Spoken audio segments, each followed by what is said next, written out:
Hi friends, ఎలాగొన్నారు? అందరూ బాగున్నారా? ఈరోజు మరొక కాన్సెప్ట్తో నేనైతే మీ ముందుకైతే రావడం అయితే జరిగింది. ఆల్రెడీ మీరు తమ్నైల్లో చూసినటువంటి కాన్సెప్టే. సో ఏంటంటే, ఒక కేసు జరుగుతున్న సమయంలో మనం న్యాయవాదిని మార్చుకోవచ్చా లేదా? సో ఇదేనండి, దీని గురించి అయితే చాలామందికి అయితే డౌట్ ఉంటుంది. సో అది ఈరోజు మనం క్లారిఫై చేసుకుందాం. ముందుగా ఒక న్యాయవాదిని మనం కేసులో మనం ఏర్పాటు చేసుకుంటాకి మనం ఏం చేస్తామంటే, ముందుగా ఒకరితనామా అయితే ఇవ్వడం అయితే జరుగుతుంది. సో దాని మీనింగ్ ఏంటంటే, ఇది ఒక లీగల్ ఆథరైజేషన్ డాక్యుమెంట్ అంటాం. ఇంకా క్లియర్గా చెప్పాలంటే, అంటే ఒక క్లయింట్ తరపున కోర్టులో వాదించడానికి, అతని తరపున కోర్టులో వాదించడానికి మనం ఇచ్చే లీగల్ డాక్యుమెంటే ఆ లీగల్ డాక్యుమెంట్ని మనం ఒకరితనామా అంటాం. సో ఇదైతే కంపల్సరీ అండి. మన తరపున కోర్టులో మనం ఒక న్యాయవాదిని ఏర్పాటు చేసుకున్నామంటే ముందుగా జరిగే ప్రాసెస్ ఏంటంటే, ఇక్కడ ఒకరితనామా అయితే ఇవ్వాలి. సో దీని తర్వాత అయితే మన తరపు నుంచి ఎవరైతే ఉన్నారో ఈ అడ్వకేట్ గారు, సో వాళ్ళైతే కోర్టులో అయితే కేసులు వాదించడం అయితే జరుగుతుంది.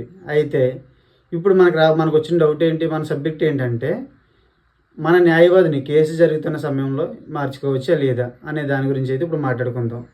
ముందుగా 8061 సెక్షన్ 30 ప్రకారం ఏం జరుగుతుందంటే, ఎవరైతే అడ్వకేట్ ఉన్నారో దేశంలో ఏ కోర్టుకైనా వెళ్ళి వాదించవచ్చు. అదేవిధంగా ఇప్పుడు క్లయింట్ విషయంలో అనేది ఎక్కడ అయితే ఎటువంటి సెక్షన్లు అయితే లేవు. అయితే కొన్ని గ్రౌండ్స్ ఉన్నాయి. అతనికి కేసును వేరే లాయర్ని ఏర్పాటు చేసుకోవాలంటే తన ఇష్టం. అది తనకు నచ్చిన వాళ్ళని, అడ్వకేట్ని ఎవరి ద్వారా అయినా కేసు చేయించుకోవచ్చు, ఎంతమందినైనా మార్చుకోవచ్చు. అయితే కొన్ని గ్రౌండ్స్ అయితే ఉంటాయి. సో ఈ కారణాలు బట్టి ఎవరైనా ఇప్పుడు ఒక కారణం, ఇప్పుడు మీలో చాలామందికి అయితే కొన్ని కారణాలతో ఫేస్ చేస్తూ ఉంటారు. అయితే ఆ లీగల్ తర్వాత ఏం చేద్దాం ఏంటనేది మార్చలేని పరిస్థితుల్లో కొంతమంది అయితే ఉండిపోవడం అయితే జరుగుతుంది. సో ముందుగా ఏంటో తెలుసుకుందాం. ముందే ఎవరైతే ఈ న్యాయవాది ఉన్నారో, ఈ అడ్వకేటు, ఆయన కోర్టుకి సరిగ్గా హాజరుకపోవడం, లేట్గా వెళ్ళడం, అదేవిధంగా ఆబ్సెంట్లు అవ్వడం, ఇలాంటివి చేస్తున్నప్పుడు కూడా మనం అయితే మన లాయర్ని అయితే మార్చుకోవచ్చు.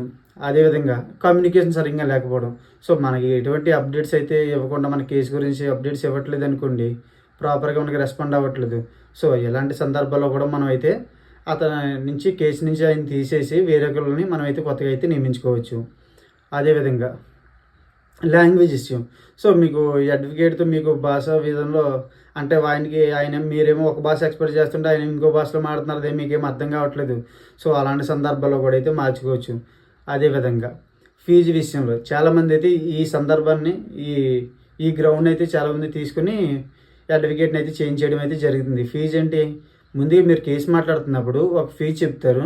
అది ముందు ప్రాసెస్ వెళ్ళే కొద్దీ ఆటోమేటిక్గా అయితే వాళ్ళు అయితే చేంజ్ చేస్తారు ఫీజు. ఎక్కువ ఉండే అదేవిధంగా ఈడింగ్ ఛార్జెస్ చేయడం, ఇలా చాలా వరకు అయితే చూపించడం అయితే జరుగుతుంది. సో ఇలాంటి సందర్భాల్లో కూడా అయితే మనం అయితే మార్చుకోవడానికి అయితే రైట్ అయితే ఉంటుంది మనకు కూడా. సో అదేవిధంగా ఇప్పుడు మన పర్సనల్ ఇంట్రెస్ట్ అంటే, ఇప్పుడు లాయర్ అయితే ఒక అడ్వకేట్ అయితే మనకు దూరంగా ఉన్నారు, ఇంకొక అడ్వకేట్ మన దగ్గరలో ఉన్నారు. సో దగ్గరలో ఉన్న అడ్వకేట్ మనకు కావాలనుకుని సో అక్కడి నుంచి ఆయన్ని మార్చుకోవచ్చు. అదేవిధంగా మన తరపున న్యాయవాది అంత క్యాబుల్ పర్సన్ కాదు, వేరే లాయర్, వేరే అడ్వకేట్ ఎవరైతే ఉన్నారో ఆయన క్యాబుల్ పర్సన్ మనకు అనిపించినప్పుడు, సో అలాంటి సందర్భాల్లో కూడా అయితే మనం ఈ అడ్వకేట్ని అయితే మార్చుకోవచ్చు, కేసు ఏ స్టేజ్లో ఉన్నా సరే. అదేవిధంగా మన అడ్వకేట్ అనారోగ్యంతో ఉండి కోర్టుగా హాజరు కాలేని క్షణాల్లో అయితే మనం మార్చుకోవచ్చు. అదేవిధంగా ఆయన చనిపోయినప్పుడు కూడా సో వేరొక అడ్వకేట్ని అయితే మనం మార్చుకోవడానికి అయితే మనకు అవకాశం అయితే ఉంటుంది.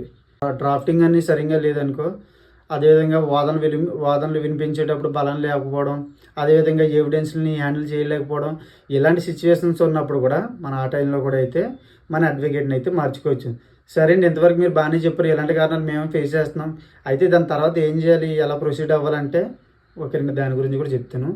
ముందుగా మన పాత అడ్వకేట్ ఎవరైతే ఉన్నారో ఆయన దగ్గర నుంచి అయితే నో అబ్జెక్షన్ సర్టిఫికేట్ అంటే ఎన్ఓసి సర్టిఫికేట్ అయితే తీసుకోవాలి. ఇన్ కేసు వాళ్ళు ఇవ్వనంటే కనుక సో మనం అయితే కోర్టులో అయితే అభ్యర్థించవచ్చు. సో కోర్టు ద్వారా అయితే అది డిశ్చార్జ్ అయితే అక్కడ ఇవ్వడం అయితే జరుగుతుంది.